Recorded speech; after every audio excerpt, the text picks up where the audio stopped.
1, Senator Jinggoy Ejercito Estrada, Chairperson of the Committee on Labor, Employment, and Human Resources Development, to deliver the sponsorship speech. Our distinguished colleague, the Chairman of the Committee on Labor, Senator Jingo Estrada of the City of San Juan, is recognized. Thank you, Mr. President.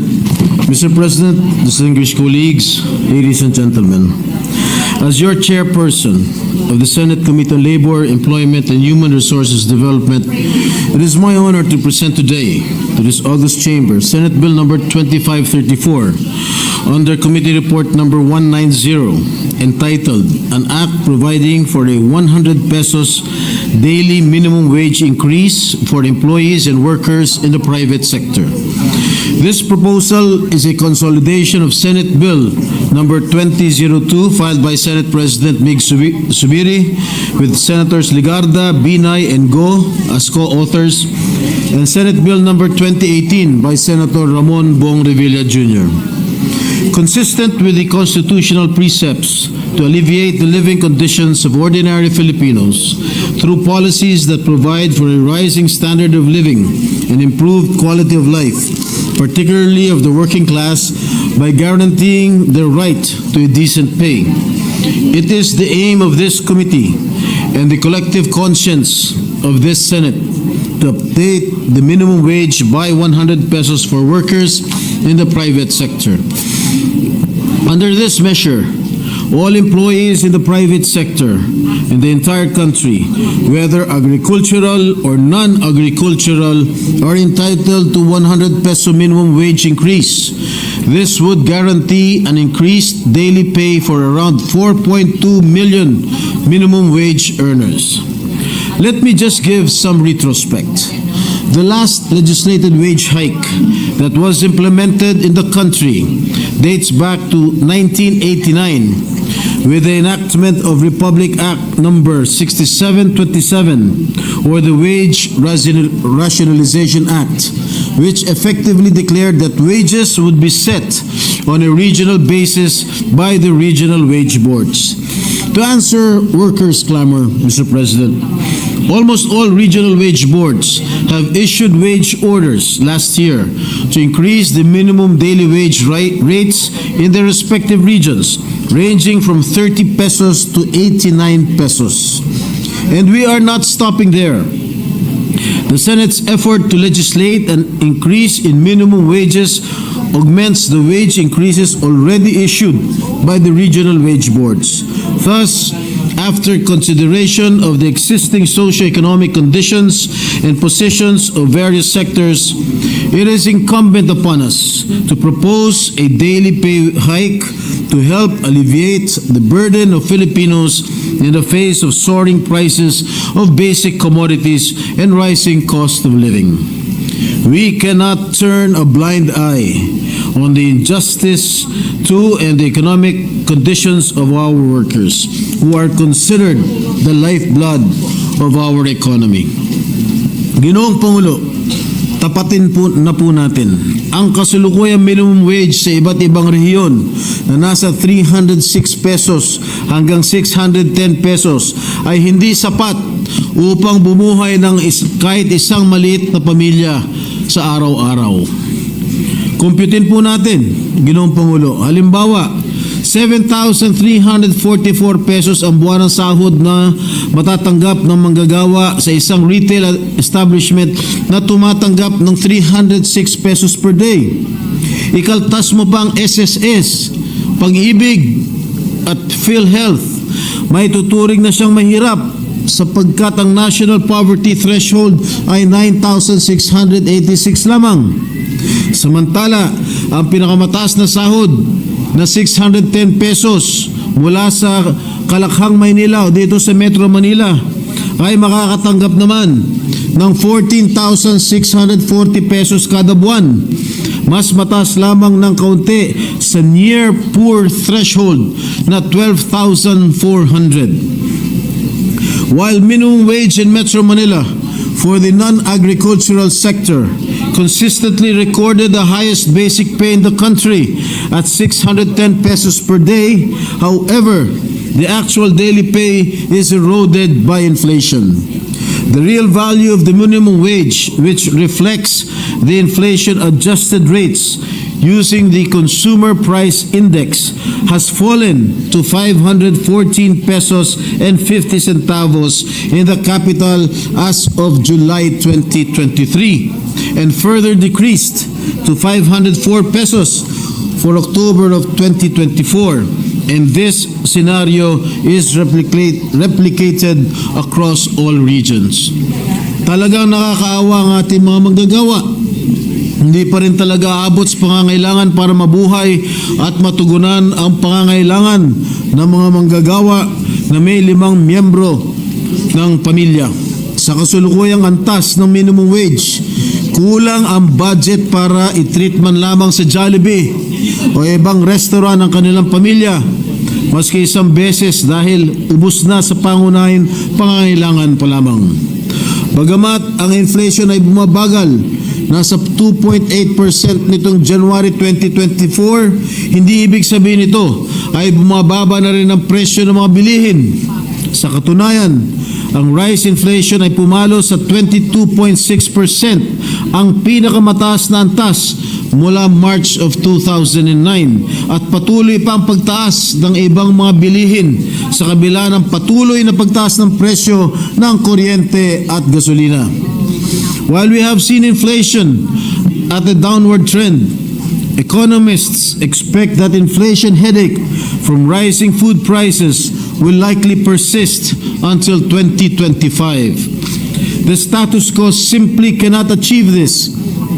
But with this legislative push, this means that a typical family of 5 needs to work 2 full-time minimum wage jobs to earn a living wage.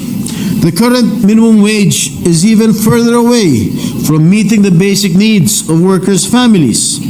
It was estimated that a family of 5 needs at least 8,379 pesos per month to meet just their basic food requirements. That translates to about 280 pesos for food expenses alone in 2021. But in reality, Mr. President, this amount seems not enough considering the current prices of basic commodities. Ginoong Pangulo, sa bigas pa lamang, lagpas 50 pesos na ang 1 kilo. Higit pa hindi pa magandang klase yan. Dagdagan mo pa ng lulutuing karne o gulay o pambili ng lutong ulam sa karinderya. Mr. President, even with this wage hike bill, the difference between the minimum wage and the cost of living or the family living wage is glaring.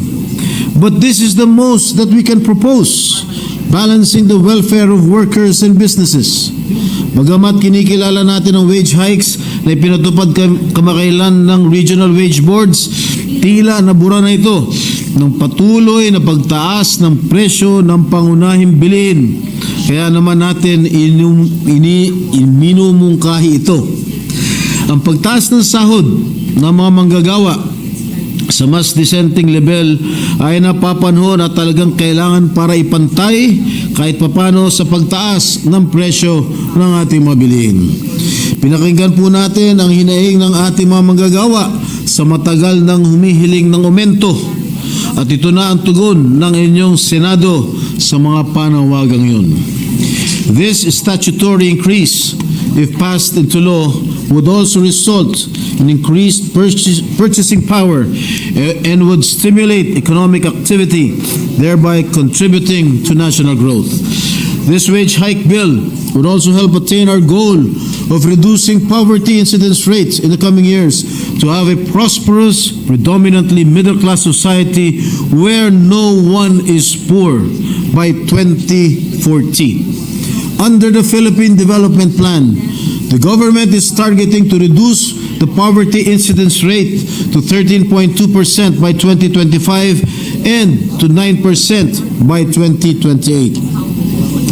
Mr. President, recognizing the struggles of low-income households that are bearing the brunt of high prices, this initiative demonstrates the Senate's belief that our workers who are creating value for the companies deserve a dignified wage and ultimately respect.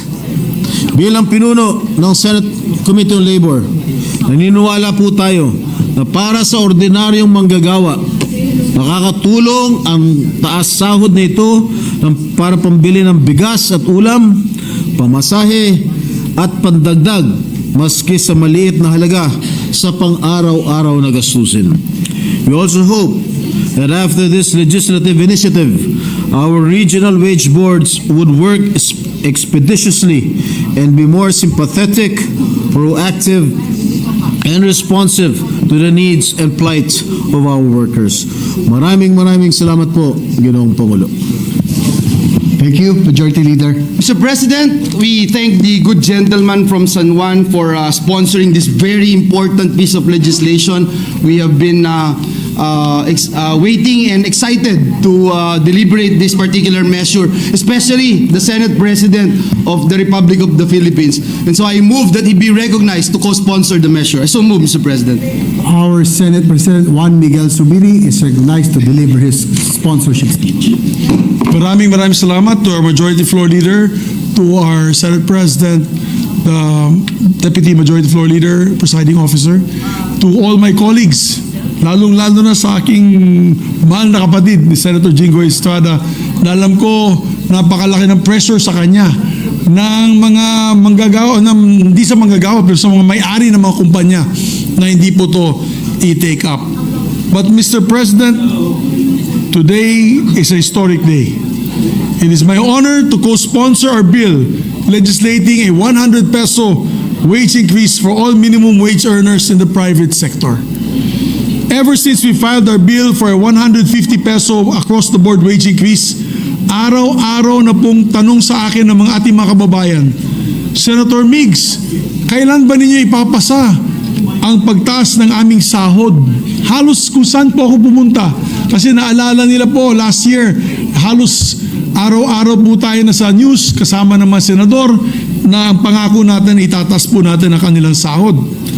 Lalo lang pong lumakas ang pananawagan nito at uminit ang usapin nung uminit po ang usapin ng People's Initiative at Charter Change. Marami nang nagtatanong din sa akin, bakit hindi lang unahin ang pagtaas ng sahod? Dito mismo sa Senado, nagkaroon na po ng rally sa labas, ang sigaw, no to Chacha, yes to wage increase. Nung isang araw lang po yan. Gusto ko lang pong sabihin sa kanila, naririnig po natin ang sigaw ng bayan. Naririnig po kayo ng Senado. Ang good news po, habang dumadaan ang ating minimum wage increase bill sa committee ni Senator Jingo Estrada at mga TWG dito sa Senado, unti-unti na rin nakadama ng ginhawa ang ating mga manggagawa dahil sa pagtaas ng minimum wages sa ating mga rehiyon. Mula nung itunulak natin ng 150 peso wage increase noong huling Marso, sunod-sunod ng kumilos ang ating regional wage boards at nagdeklara. Una na dyan, ang pagtaas ng wages sa NCR. Tinas po ng 40 pesos noong July. Mula 35 hanggang 50 pesos naman ang dagdag sa minimum wage sa Calabarzon at depende sa sektor. 30 to 35 naman po pesos ang dinagdag sa Ilocos Region, 30 pesos sa Cagayan Valley, 40 pesos sa Central Luzon, 30 pesos sa Western Visayas, 33 pesos sa Central Visayas, 30 pesos hanggang 40 pesos sa Zamboanga Peninsula at 35 sa Soc-Sargen. Effective na rin ang Eastern Visayas na 30 peso minimum wage increase at noong December may dagdag na po ng 30 pesos ang mga manggagawa sa Cordillera Region at Bicol Region at 40 pesos naman sa Mimaropa. At sa ating mga kapatid sa Mindanao, mayroon din po tayong 35 peso increase sa Caraga and 33 pesos na increase sa Northern Mindanao. So nagpapasalamat po kami sa Regional Wage Boards at sa National Wages Productivity Commission for acting on the call of our people for better wages across the country. Pero mga kababayan ko, alam naman po natin, Hindi sapat ang dagdag na 30 to 40 pesos lang ng ating minimum wage earners. Hindi pa nga ito sapat sa pagbili ng 1 kilong bigas na ngayon ay umabot na ng 60 pesos. So biro mo, yung dagdag, hindi naman pwede makabili ng 1 kilong bigas, ay kawawa naman po ang ating mga kababayan. Makakatulong itong pag-akyat ng regional wage boards, pero mas malaki pa rin ang pangangailangan ng ating mga kababayan. Hindi po tama na presyo lang ng bilihin ang tumataas. Kailangan sahod rin. Hindi tama na ang kumpanya lang ang kumikita. Kailangan ang manggagawa din po ay kumita. Ang sabi nga ng isang kaibigan ko, share lang. Di ba? Anong ibig ko sabihin? Nung train law, ibinaba po natin ang corporate income tax from 32% to 25%. Ang laki po ng pagbaba nitong corporate income tax ng mga korporasyon. Hindi rin po tayong pumayag nung gusto nilang itaas ang dividends tax para mas malaki din po ang kita ng mga may-ari nito mga kumpanyang ito. Ngayon po, sisingilin naman natin ang mga may-ari ng kumpanyang ito. Dahil binaba po natin ang inyong corporate income tax, hindi na lang tayo pumayag sa pagtaas ng dividends tax. Bakit lang kayo lamang ang dayaman sa ginawa po natin mga akbang? Kailangan dapat tulungan din natin ang kapakanan ng ating manggagawa. Kaya patuloy po natin itinutulak itong legislated wage increase. Pero dahil po sa pag-aksyon ng mga regional wage boards, mag-a-adjust na rin tayo konti sa imbis na 150 pesos across the board increase na itinulak natin nung una sa Senado, gagawin na lang po natin itong 100 muna. Halos pareho naman po ito sa itataas ng sweldo if we add this 100 pesos minimum wage, mandated minimum wage in our regions, and we add the increases done by the wage boards. Ang lumalabas po 130 to 150 pesos pa rin ang increase para sa ating mga kababayan. Ito na po ang ating kompromiso. Ang middle ground ika nga na makakatulong sa ating mga manggagawa, nakakayanin pa rin ibigay ng ating mga negosyante. Lalo na sa mga micro, small at medium enterprises. Dahil ayaw naman natin silang maperwisyo at baka magsira ang mga negosyong na to. Kung itulak pa rin kasi natin ang 150 peso wage increase on top of the regional wage increases, ay aalma na talaga ang business sector. At baka mawala ng pag-asang may pasa itong panukala dito sa ating Kongreso. Pero umapila rin tayo sa ating mga negosyante na gawin nating mas competitive ang pagsahod natin dito sa ASEAN.